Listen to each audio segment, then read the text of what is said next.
Hey y'all, what is going on? Y'all, I'm cold.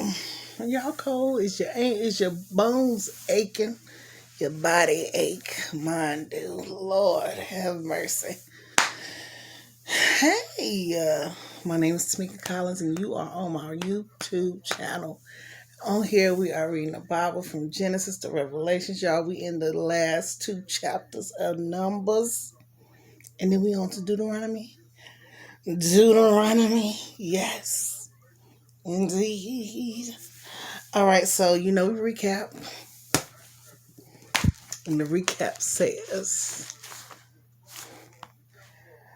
chapter 33 talked about remembering Israel's journey. So it went from this to this, from Israel, from Egypt, and now they're about to cross over to the land of Canaan.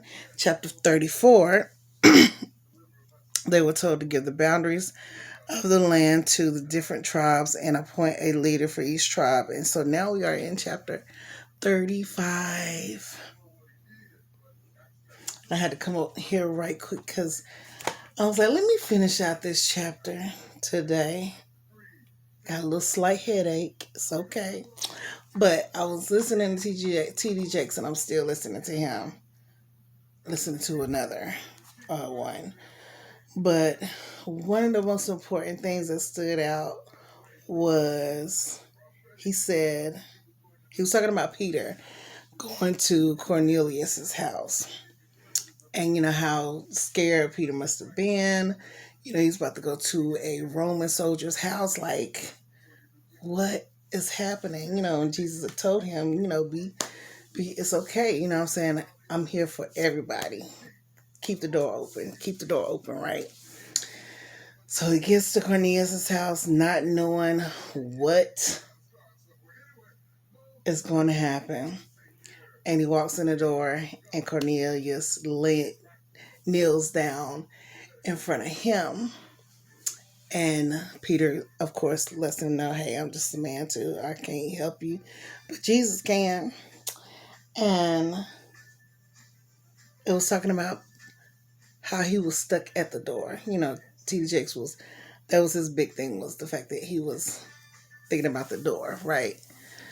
And how important the door is, because the door leads to something, right? So I was like, wow. And he was saying that I am a door. Say, I am a door. And I am a door. Because guess what? I want to lead you to the Lord, my God. Because he's mighty, and he's strong in battle, and he is love. And he wants to love on you. He does love you. Whether you believe or not, whether you out there or not, it's okay. He don't care. He loves you. Despite he loves you. So I just want to spread the good news and help anybody who I can to be that beacon of light. Shine, love, show the world what love is about, right? So that's what I am the door to. I'm the door to love. And I love you. LOVE. Yes. Anyway, let's get on here. Because I'm sleepy. That's probably why I'm acting all special too. Sister's tired. What is going on, y'all? I'm tired. And you be tired. Whenever you're supposed to be doing something, you always end up tired. Anyway, I will survive. I will survive.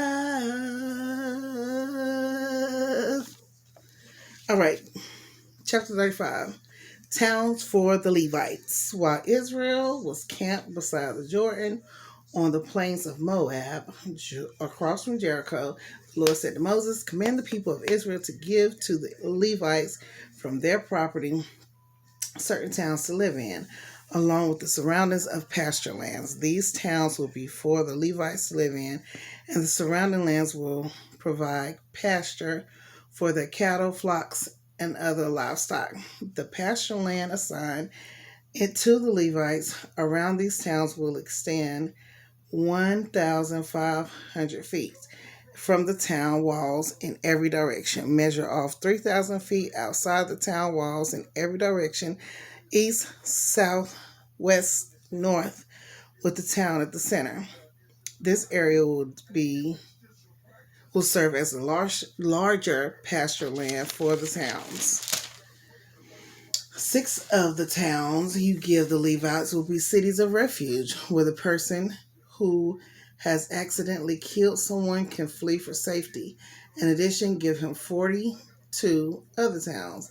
In all, 48 towns with the surrounding pasture land will be given to the Levites. These towns will come from the property of the people of Israel. The larger tribes will give more towns to the Levites than the smaller tribes will give fewer. Each tribe will give property in proportion to the size of its land. The Lord said to Moses, "Give the following instructions to the people of Israel. When you cross the Jordan into the land of Canaan, designate cities of refuge to which people can flee if they have killed someone accidentally. These cities will be places of protection from a dead person's relatives who want to avenge the death. The slayer must not be put to death before being tried by the community. Designate 6 cities of refuge for yourselves, 3 on the east side of the Jordan and 3 on the west in the land of Canaan. These cities are for your protection of Israelites, foreigners, and living among you and traveling merchants. Anyone who accidentally kills someone may flee there for safety. But if someone strikes and kills another person with a piece of iron, it is murder, and the murderer must be executed. Or if someone with a stone in his hand strikes and kills another person, it is murder, and the murderer must be put to death. Or if someone strikes and kills another person with a wooden object, it is murder, and the murderer must be put to death. The victim's nearest relative is responsible for putting the murderer to death. When they meet, the avenger must put the murderer to death. So if anyone hates another person and waits in ambush, then pushes him or throws something at him and he dies, it is murder. Or if someone hates another person and it hits him with a fist and he dies, it is murder. In such cases, the avenger must put the murderer to death when they meet. But suppose someone pushes another person without showing previous hostility, or throws something that unintentionally hits another person, or accidentally drops a huge stone on someone, though they were not enemies, and the person dies. If this should happen, the community must follow these regulations and make it a judgment between the slayer and the avenger. The victim's nearest relative, the community. Oh, let me read it again. If this should happen, the community must follow these regulations and make it a judgment between the slayer and the avenger, the victim's nearest relative. The community must protect the slayer from the avenger and must escort the slayer back to live in the city of refuge to which he fled. There he must remain until the death of the high priest who was anointed with the sacred oil. If the slayer ever leaves the limits of the city of refuge and the avenger finds him outside the city and kills him, it will not be considered murder. The slayer should have stayed inside the city of refuge until the death of the high priest. But after the death of the high priest, the slayer may return to his own property. These are the legal requirements for you to observe from generation to generation wherever you may live. All murderers must be put to death, but only if evidence is presented by more than one witness. No one may be put to death on the testimony of only one witness. Also, you must never accept a ransom payment for the life of someone judged guilty of murder and subject to execution. Murderers must always be put to death, and never accept a ransom payment from someone who has fled to the city of refuge, allowing a slayer to return to his property before the death of the high priest. This will ensure that the land where you live will not be polluted, for murder pollutes the land, and no sacrifice except the execution of the murderer can purify the land from murder. You must not defile the land where you live, the land where you live, for I live there myself. I am the Lord who lives among the people of Israel. Chapter 36. Let's see. Women who inherit property. Then the heads of the clans of Gilead, descendants of Machir, son of Manasseh, son of Joseph, came to Moses and the family leaders of Israel with a petition. They said, Sir, the Lord instructed you to divide the land by sacred lot among the people of Israel. You were told by the Lord to give the grant of land owned by my brother Zelophehad to his daughters. But if they marry men from another tribe, their grants of land will go with them to the tribe into which they marry. In this way, the total area of our tribal land will be reduced. Then, when the year of Jubilee comes, their portion of land will be added to that of the new tribe, causing it to be lost forever to our ancestral tribe. So Moses gave the Israelites this command from the Lord. The claim of the men of the tribe of Joseph is legitimate. This is what the Lord commands concerning the daughters of Zelophehad. Let them marry anyone they like as long as it is within their own ancestral tribe. None of the territorial land may pass from tribe to tribe, for all the land given to each tribe must remain within the tribe to which it was first allotted.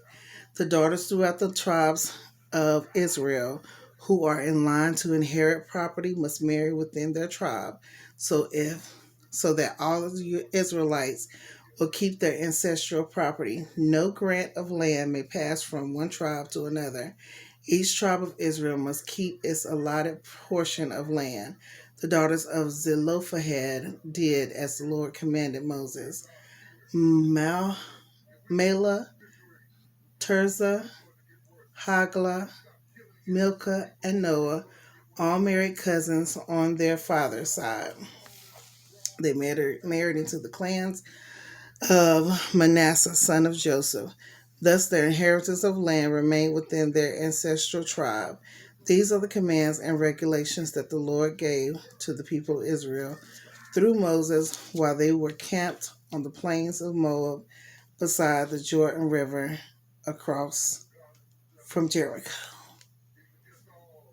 And we are done with Numbers.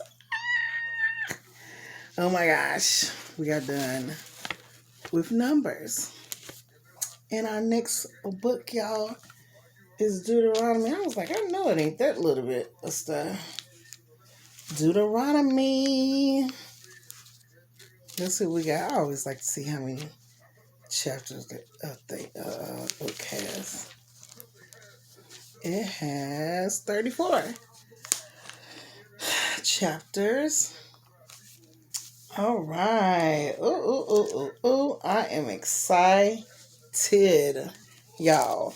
I hope y'all all are too. And I hope you have a great evening, afternoon, a good morning, afternoon, evening, and night. And I'll see you next time. Okay. Be the door. Be the door. Knock, knock, knock. Knocking the door should be open. All right. I hope you have a great rest of the day,